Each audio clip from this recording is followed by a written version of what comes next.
যুক্তরাষ্ট্রের সাথে চলা সৌদি আরবের দীর্ঘ ৫০ বছরের পেট্রোডলার চুক্তির মেয়াদ ফুরিয়েছে। যুক্তরাষ্ট্র নতুন করে এই চুক্তি নবায়ন করতে চাইলেও তা প্রত্যাখ্যান করেছে রিয়াদ।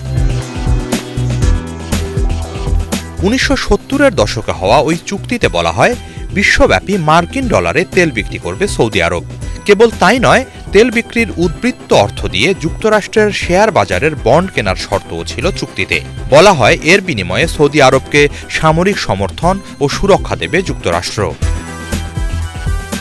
তবে যুক্তরাষ্ট্রের ওপর নির্ভরতা কমাতে এবারে সেই চুক্তিতে ইতি টেনেছেন সৌদি যুবরাজ মোহাম্মদ বিন সালমান। পরিবর্তিত বিশ্ব ব্যবস্থায় ডলারের বাইরে অন্যান্য দেশের মুদ্রাতেও তেল বিক্রি করতে চায় রিয়াদ।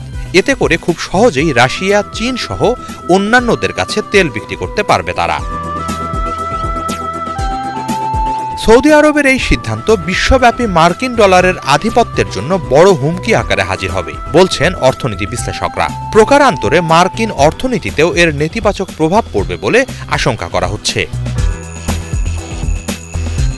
নাসদাক স্টক এক্সচেঞ্জ সহ আন্তর্জাতিক বিভিন্ন অর্থনৈতিক প্রতিষ্ঠান ও শেয়ার বাজারের বিশ্লেষণ বলছে, সৌদি আরব অন্য দেশের মুদ্রায় তেল বিক্রি শুরু করলে বিশ্বব্যাপী মার্কিন ডলারের চাহিদাও কমে আসবে। সৌদির এই সিদ্ধান্ত মধ্যপ্রাচ্যের ভূরাজনীতিতে যুক্তরাষ্ট্রের প্রভাবও খর্ব করবে বলছেন বিশ্লেষকরা। এরই মাঝে রাশিয়া, চীন, ভারত, ব্রাজিল ও সাউথ আফ্রিকার নেতৃত্বে গঠিত জোট ব্রিক্স সহ যুক্তরাষ্ট্র বিরোধী দেশগুলো সৌদি আরবের এই সিদ্ধান্তকে স্বাগত জানিয়েছে।